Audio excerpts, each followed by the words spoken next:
So the newest book is The Adventures of Mooli and the Bully on Wheels. This is the second book in a series. There are more to follow. The first book in the series was The Adventures of Mooli and the Blue-Legged Alien. So both these books are about two extremely lovable, fun-loving, mischievous kids. There's Mooli, full name Murli Krishnan, and there's Soups, full name Supriya George. These two children have been best friends since they were babies because their mothers are best friends. And through this series, the children are on a mission to win a prize on a website called Wayouts. Wayouts stands for World's As Yet Original Untried Tricks and Stunts. So once the children hear about this, they really want to win a prize. And how else can you win a prize? But you have to try the most zany, wacky, original, unique tricks and stunts. So they are driving everybody up the wall, and in book 1 they have already tried 8 ideas. In book 2 they start with the 11th idea and they go on, and the books are all about do they succeed in winning the prize or not.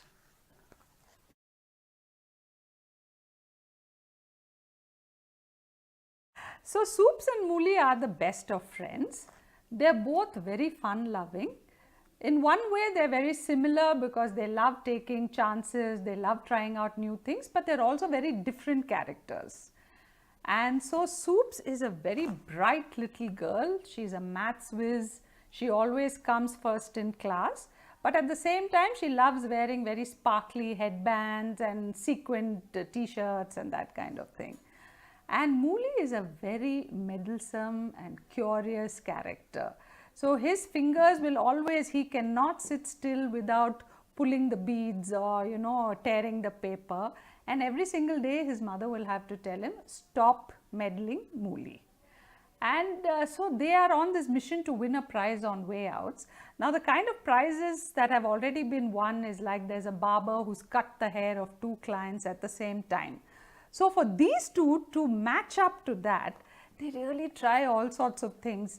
They try painting a picture using a football as instead of a paintbrush by dipping the football in paint. They try drawing a map on a wall by throwing strands of cooked spaghetti. So you see, they're not very popular with their parents for doing this, but they have a whale of a time.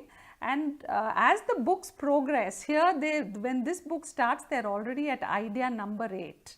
And at this book, they're at idea number 11. So are they going to win the prize or not?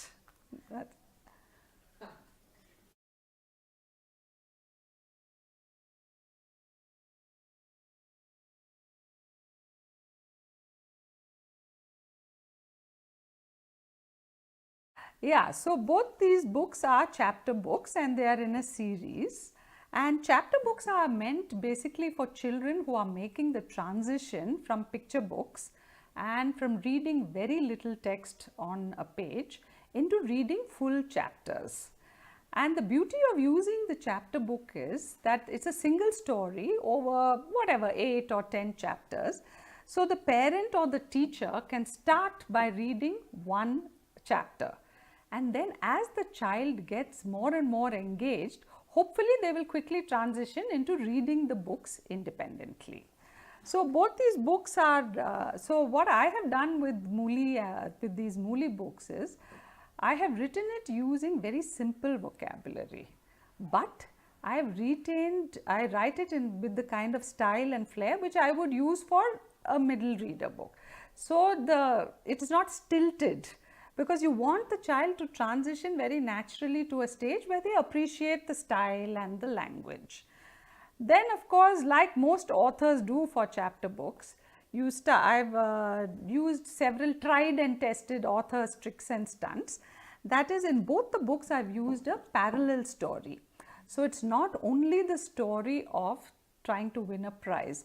So in this book there is a blue-legged alien who suddenly makes an appearance. So there's suspense, who is this blue-legged alien, the children do a spot of detection. In this book I've introduced a parallel story of a bully on wheels. So the way teachers can use this is to read a little bit of the book and get the child to transition. Teachers and even parents or older siblings at home, read a chapter, get the child to And the beauty is when you have a series, once the child becomes very comfortable with the characters and the setting in one particular book, then they tend to just continue reading.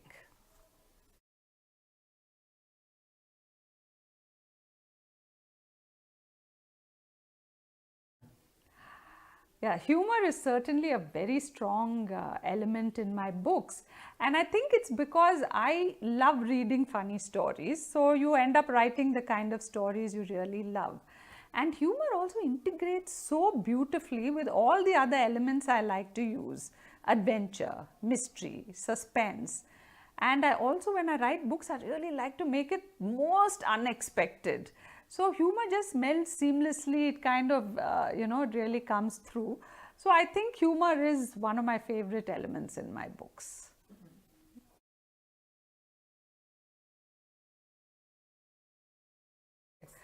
I think the thing the children really respond very well to is the whole concept, the premise of way outs, that you have to win a prize, and it's perfectly not just acceptable, it's encouraged that you try to do something very unique and original.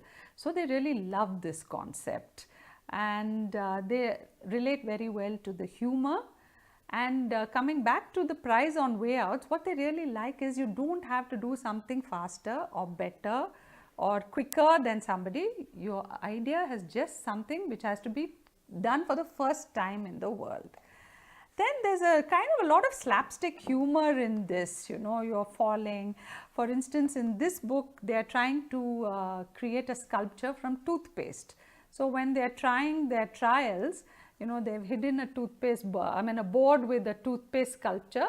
That board has to fall on the father's back, dirtying his shirt just before he leaves for office. So I think the humor and the way outs. And one more thing that children really love is the parents in these books are very understanding. They do correct the children, and they tell them, come on now, just stop doing this. But there's never any punishing. And the parents are also kind of happy that they're being creative, and I think that also appeals to the children.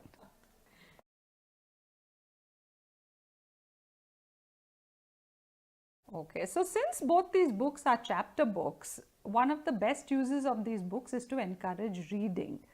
So while children's reading level varies a lot, and I've had children as young as 6 read these books quite fluently, I would say age 7, 8 is ideal.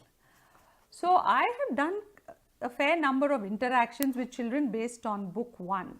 So when I've been doing interactions with children, I tend to focus on using the book as a platform for exploring the child's creativity. I will give them a list of objects and say, how do you think you can use it to win a prize on way outs? So initially I try to trigger their thinking by giving them a set of objects. Then I remove all the limitations, and then they go completely haywire thinking of tricks and stunts that they can do. I've also used this concept of acronyms, the way outs. So I'll say, how can you make an acronym from your own name? So they explore language very creatively. So I start with my name, Asha, and I say it can be an association of specially horrible aliens. So then we make grids with different words, and they have real fun doing that. Then we've had, because book 1 has been in the market for some time, there are reading groups and teachers who've gone on to a completely different level and used it very creatively. For instance, in book 1, there is a scene where they're trying to shoot an arrow on a globe. So they'll ask them questions like, which area do you think the child should shoot the arrow on, which will give it the highest chances of the arrow hitting the globe? Should you try to do it on the equator? Where should you try and do it? And so I think there's absolutely no limitations. The parents can really go to town giving their children, working with the books and expanding the fun in it more.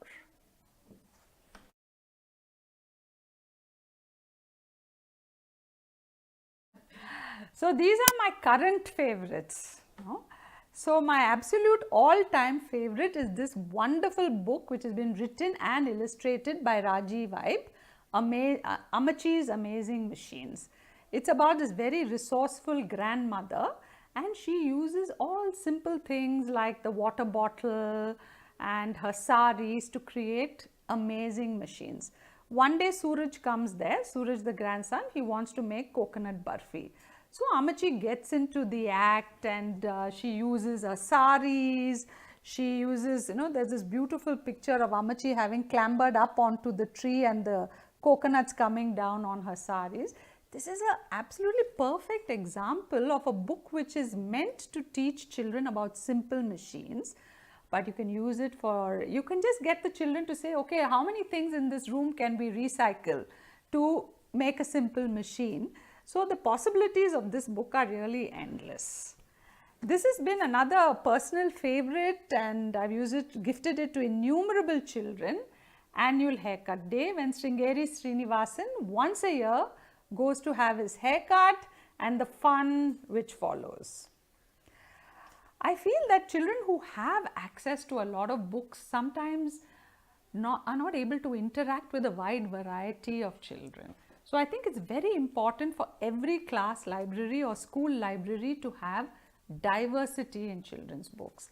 And these three, if I can club them together, are, I think, absolute musts for any school library.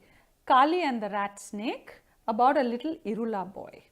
And there's such wonder, by Zai Whittaker, and she's included such wonderful details about how this little boy feels a little out of place in his school, and he's so self-conscious about opening his tiffin box because he's got fried termites in his tiffin box. But then finally, one day a slithery visitor comes to the school. It's a rat snake, and suddenly this very diffident and shy and self-conscious boy becomes the hero. And then, of course, because we should always encourage children to ask why, there are these two beautiful books. This one by Mahashweta Devi, The Why Girl, about Moina. This is based on a true story, a little Shabar girl, and she's always asking why. Why should I eat the landlord's leftovers? Why don't the landlord's sons go and fetch their own water? And it's been beautifully illustrated by Kanyaka Kini. And here again another boy who asked why. This is Ambedkar, and this is about the life of a Dalit boy, and it's written so well. There's this thing, the teachers wouldn't touch his slate. If he wanted water, the school peon would pour it down into his hand. And there are certain days untouchable children like him would have, if the peon didn't come to school, he and other untouchable children like him would have no water to drink the whole day. So I think we have to introduce children to different types of people, and these three books are my favorite diverse books, and I think that they should be a part of every school library. And now as children grow up, I think every child must read one book about the joy of reading and the wonders of books. And for me, this is a very special book, Book Uncle and Me by Uma Krishnaswamy. It's been wonderfully illustrated. Every page has illustrations by Priya Kurian. So this is also a fairly easy book to read, though it's written very poetically in a kind of free verse. It's about Book Uncle who has a pavement lending library. One day the library is going to be closed, and Yasmin, 9-year-old Yasmin, she gets the people of the community together and they try to get Book Uncle's library back there. Bishnu the Dhobi Singer by Subhadra Sengupta. It's a wonderful mix of history, of fact, mystery, set in the time of Tansen, and this little Dhobi's son becomes a wonderful singer. So beautifully written book by Subhadra Sengupta. And now, since humor is my favorite genre, I have to pick 2 of 3 of the funniest books. So there is these 2 sets of books, which starts off, of course, with Moin and the Monster, perfectly written, roll on the floor funny, and the author Anushka Ravishankar has followed it up with Moin and the Monster Songster. This is again a must buy for any library. And a newer author who's again very, very funny is Lavanya Karthik. She's also written 2 books. One of these is Ninja Nani and the Bumbling Burglars. It's about Deepu and his grandmother, who during the day wears track pants and sloppy clothes, but then she suddenly becomes a ninja. And there's lots of ninja stuff. And this book has also been illustrated by Lavanya. So she does it in a mix of very comic style thing. So you'll have the pow, the zip, the zap, and very funny, very good storylines. So these are my 5 favorite books.